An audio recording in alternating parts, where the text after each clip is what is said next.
إن الحمد لله نحمده ونستعينه ونستغفره ونعوذ بالله من شرور أنفسنا ومن سيئات أعمالنا من يهده الله فلا مضل له ومن يضلل فلا هادي له وأشهد أن لا إله إلا الله وحده لا شريك له وأشهد أن محمدا عبده ورسوله قال الله تعالى في كتابه الكريم يا أيها الذين آمنوا اتقوا الله حق تقاته ولا تموتن إلا وأنتم مسلمون وقال تعالى يا أيها الناس اتقوا ربكم الذي خلقكم من نفس واحدة وخلق منها زوجها وبث منهما رجالا كثيرا ونساء واتقوا الله الذي تساءلون به والأرحام إن الله كان عليكم رقيبا وقال تعالى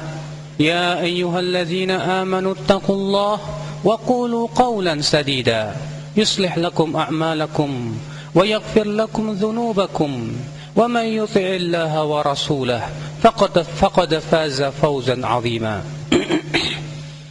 أما بعد فإن أصدق الحديث كتاب الله وخير الهدي هدي محمد صلى الله عليه وسلم وشر الأمور محدثاتها وكل محدثة بدعة وكل بدعة ضلالة وكل ضلالة في النار.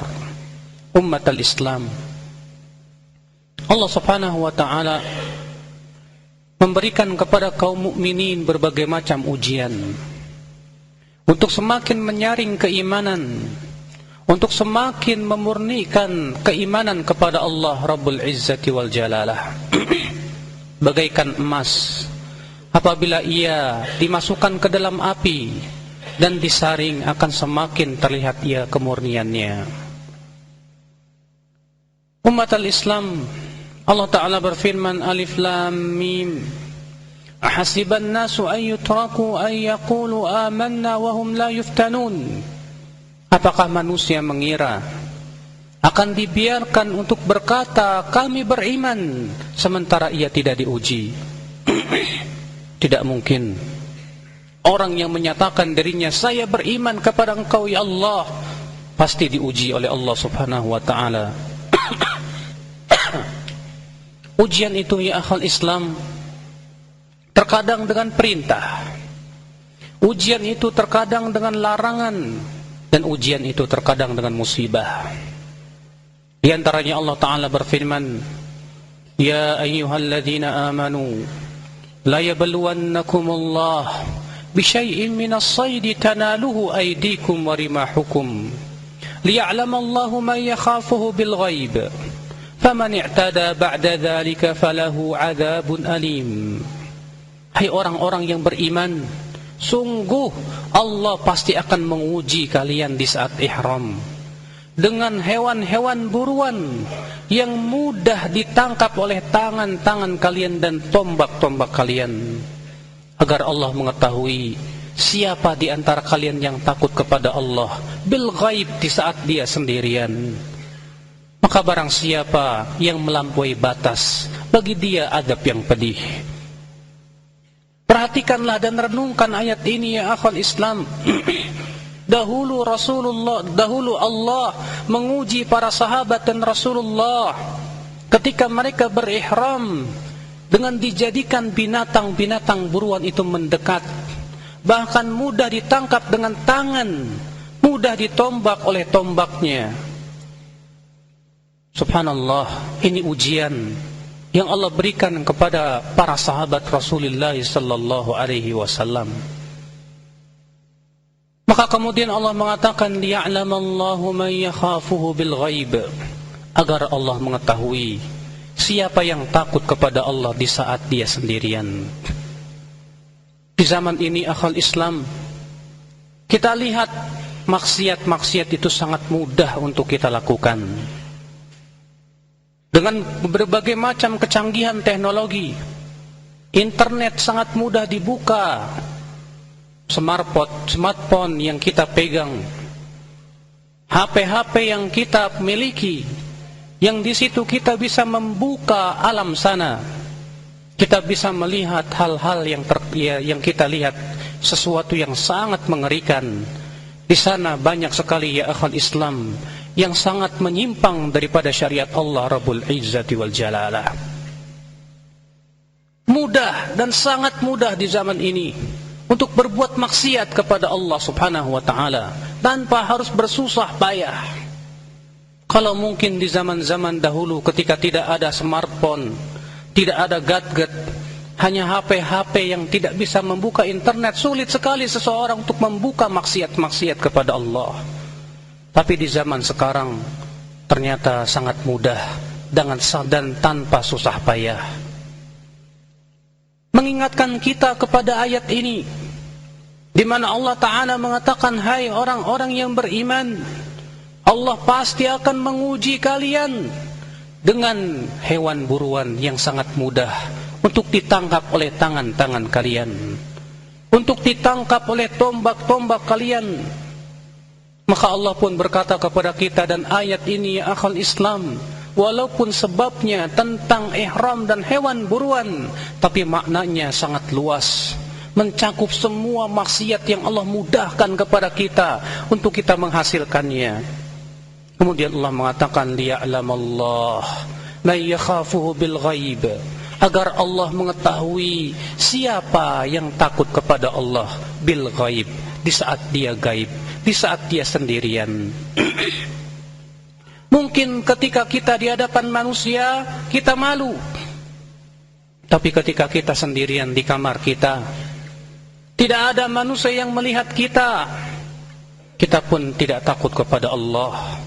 Kita buka internet, melihat perempuan-perempuan telanjang, melihat video-video porno dan yang lainnya. Padahal Allah mengatakan, liya'lamallahu man yakhafuhu bil ghaib, agar Allah mengetahui siapa yang takut kepada Allah di saat sendirian. Allah menyebutkan di sini kekhususan rasa takut kepada Allah di saat sendirian, karena di saat itulah ujian yang nyata. Banyak orang terlihat ia takwa di hadapan manusia, tapi ketika ia sendirian ia tidak takut kepada Allah. Padahal Allah mengatakan dalam ayat yang lain, innal ladzina yakhshawna rabbahum bil ghaib lahum maghfiratun wa ajrun kabir. Sesungguhnya yang takut kepada Allah bil ghaib di saat dia sendirian, bagi mereka ampunan dan pahala yang besar di sisi Allah Subhanahu wa taala. Bila dahulu para sahabat di saat sendirian menjadi orang yang lebih takut kepada Allah, sementara kita di saat sendirian menjadi orang yang tidak takut kepada Allah Subhanahu wa taala. Ingatlah sebuah hadis yang dikeluarkan Abu Daud, dan hadis ini ya akhal Islam membuat hati kita merinding. Disebutkan dalam hadis, kata Rasulullah, yuja'u yaumal qiyamah, akan dibawa seorang laki-laki pada hari kiamat, dan dia datang membawa pahala-pahala sebesar gunung Tuhamah. Lalu Allah pun kemudian menghancurkan pahala-pahalanya. Lalu ditanya, wahai Rasulullah, siapa dia? Merugi sekali. Kata Rasulullah, hum qaumun ya'khuduna minal laili kama ta'khudun. Mereka suatu kaum yang mengambil malam sebagaimana kalian mengambilnya. Walakinnahum idza khalau bi maharimillah intahakuha. Akan tetapi mereka apabila bersendirian dengan keharaman-keharaman Allah, mereka berani untuk melanggarnya. Di saat kita sendirian seringkali kita tidak takut kepada Allah. Kita tidak sadar, bahkan pura-pura tidak tahu bahwa Allah mengawasi dirinya. Terkadang kita takut apabila ada suara yang tiba-tiba membuka jendela kamar kita, seakan-akan itu lebih kita takutkan dari Allah Jalla wa'ala. Padahal kata Abdullah bin Abbas radhiyallahu anhuma, wahai pelaku dosa, takutlah kalian dan hati-hatilah terhadap dosa, karena di belakang dosa ada yang lebih besar dari dosa. Di antaranya kata Ibnu Abbas, rasa takutmu kepada angin untuk membuka tiraimu ketika kamu berbuat maksiat itu lebih besar daripada dosa. Seakan kita lebih takut kepada manusia daripada kepada Allah Jalla wa'ala. Makanya Nabi Ya'qub berkata kepada kaumnya, Arahti a'azzu alaikum minallah, apakah kaumku lebih kalian takutkan daripada Allah? La wallahi akhal Islam, inilah ujian. Kita di zaman ini betul-betul diuji oleh Allah dengan maksiat yang mudah kita lakukan tanpa harus bersusah payah. Agar semua itu Allah menguji keimanan kita, agar Allah mengetahui siapa di antara kita yang takut kepada Allah. Liya'lamallahu man yakhafuhu bil ghaib. Lalu Allah mengatakan, faman i'tada ba'da dzalik falahu adzabun alim. Barang siapa yang melampaui batas setelah itu, bagi dia azab yang pedih. Na'udzubillah, nas'alullah salamata wal afiyah. Aqulu qawli hadha wa astaghfirullah li wa lakum. Alhamdulillah, wassalatu wassalamu ala rasulillah, nabiyyina Muhammadin wa alihi wa sahbihi wa man walah. Wa ashhadu an la ilaha illallah wahdahu la syarika lah, wa ashhadu anna Muhammadan abduhu wa rasuluh.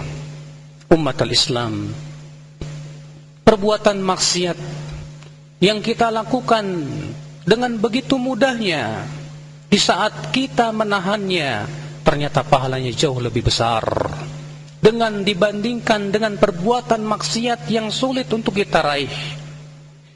Ketika maksiat itu sangat mudah sekali untuk kita lakukan, kemudian kita tinggalkan karena Allah, karena takut kepada Allah, maka itu memberikan kepada kita pahala yang sangat besar di sisinya, sebagaimana dalam ayat yang telah dibacakan.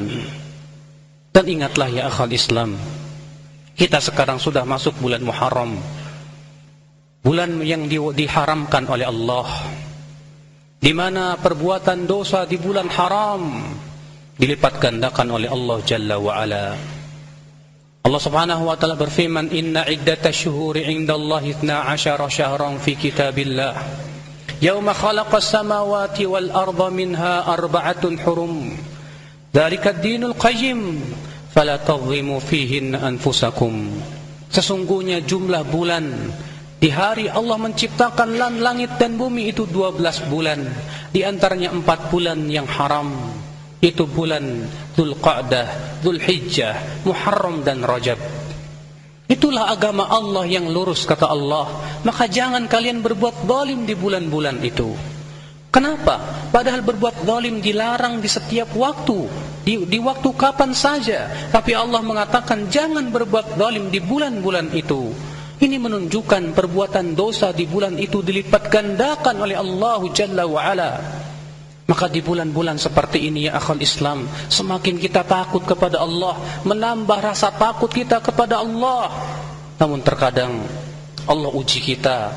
Di bulan-bulan itu ternyata Allah berikan kepada kita mungkin syahwat yang berlebih, sehingga pada waktu itu ya akhal Islam, disitulah ujian yang nyata menimpa seorang mukmin. Akankah ia takut kepada Allah, ataukah ia akan mengikuti hawa nafsunya? Maka dari itu tiada lain berarti kita harus mujahadah, berjihad melawan hawa nafsu kita ya akhal Islam. Bagaimana caranya? Di antaranya dengan banyak beramal saleh. Dan ternyata di bulan-bulan haram ini amalan soleh pun dilipat gandakan. Terlebih sebentar lagi tanggal 10 Muharram ya akhal Islam, yang Rasulullah bersabda, siapa yang berpuasa di tanggal 10 Muharram, maka Allah akan gugurkan dosa-dosanya di tahun yang akan datang, yang telah lalu. Demikian pula kita memperbanyak zikir kepada Allah. Kemudian kita menjauhi sebab-sebab yang akan bisa menjatuhkan kita kepada maksiat. Kemudian kita banyak beristighfar kepada Allah, memohon ampunan kepada Allah, banyak-banyak bertaqarrub kepada Allah. Mudah-mudahan taqarrub kita berupa salat, zikir, dan yang lainnya mengokohkan hati-hati kita, menguatkan hati-hati kita untuk tetap bertakwa kepada Allah dan menjauhi kemaksiatan-kemaksiatannya. Innallaha malaikatahu yusalluna 'alan nabi ya ayyuhalladzina amanu sallu 'alaihi wa sallimu taslima. Allahumma salli 'ala Muhammad وعلى آل محمد كما صليت على إبراهيم وعلى آل إبراهيم إنك حميد مجيد وبارك على محمد وعلى آل محمد كما باركت على إبراهيم وعلى آل إبراهيم إنك حميد مجيد. اللهم اغفر للمسلمين والمسلمات والمؤمنين والمؤمنات. اللهم أعز الإسلام والمسلمين. اللهم انصر المسلمين في كل مكان يا رب العالمين. اللهم أذل الشرك والمشركين والمبتدعين يا رب العالمين. اللهم وتب علينا إنك أنت التواب الرحيم. ربنا آتنا في الدنيا حسنة وفي الآخرة حسنة وقنا عذاب النار. وصلى الله على نبينا محمد وآخر دعوانا أن الحمد لله رب العالمين.